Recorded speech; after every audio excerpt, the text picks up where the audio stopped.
নমস্কার বন্ধু, সম্বাস কুকিং এ আপনাদের স্বাগত। আজকে আমি তৈরি করব চুরমা লাড্ডু। চুরমা লাড্ডু করার জন্য এখানে আমি এক বাটি আটা নিয়ে নিয়েছি। চলুন দেখে নেওয়া যাক কিভাবে আমি চুরমা লাড্ডুটা তৈরি করি। প্রথমে আমি এই বোলের মধ্যে আটাটা নিয়ে নেব। তার মধ্যে দিয়ে দেব এই ছোট বাটির এক বাটি সুজি। এবার সুজি আটাটা ভালো করে এভাবে মিশিয়ে নেব। নিয়ে দিয়ে দেব এই বাটির এক বাটি ঘি।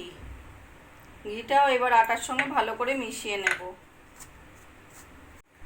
এবার অল্প অল্প করে জল দিয়ে আমি ডোটা রেডি করে নেব। ডোটা আমাদের রেডি হয়ে গেছে। একটু নরম ডোটা রেডি করে নিয়েছি, যেহেতু সুজি দেওয়া আছে। এবার একটা ঢাকা দিয়ে রেখে দেবো 10 মিনিটের জন্য। ভালো করে একটু ঠেসে মোলায়েম করে নিয়েছি। এবার হাতের সাহায্যে এইভাবে ছোট ছোট করে এইভাবে তৈরি করে নেব।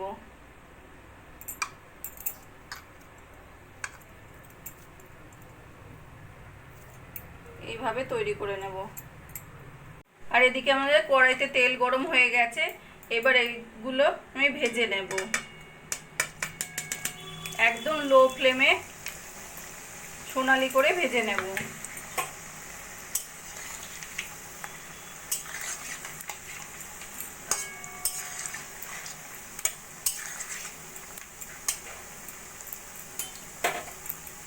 একইভাবে আমি বাকিগুলো ভেজে নেব। বাকিগুলো আমার সোনালি করে ভাজা হয়ে গেছে। এবার আমি তুলে ঠান্ডা করে নেব। একটা গ্রেটারের সাহায্যে আমি কিছুটা পেস্তা নিয়ে নিয়েছি। পেস্তাগুলোকে আমি এইভাবে গ্রেট করে নেব।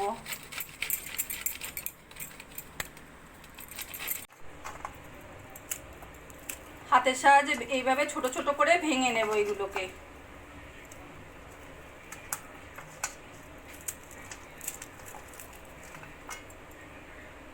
সবগুলো এইভাবে ভেঙে নিয়ে নিয়েছি।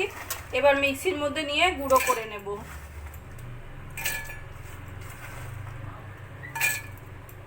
মিক্সির মধ্যে দিয়ে দেবো একটু জায়ফলের টুকরো আর দুটো এলাচ।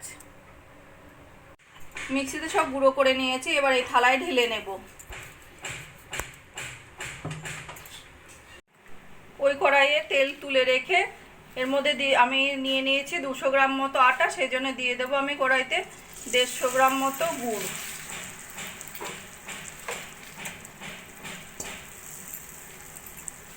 এবার কড়াইতে গুড়ের মধ্যে দিয়ে দেবো অল্প করে একটু জল দিয়ে গুড়টা যাতে।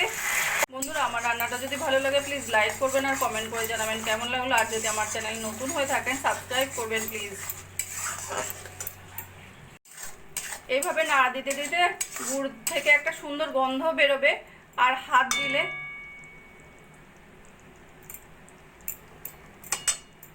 দিলে পুরো হাতে এইভাবে আটকে যাবে। তাহলে বুঝতে হবে যে গুড়ের পাকটা হয়ে গেছে। এবার আমি গুড়টা এই মিশ্রণের মধ্যে ঢেলে দেব।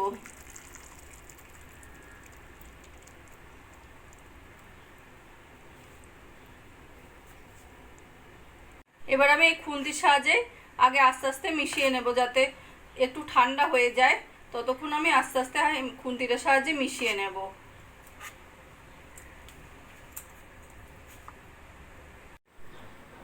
মোটামুটি ঠান্ডা হয়ে গেছে। এবার আমি লাড্ডুগুলো পাকিয়ে নেব।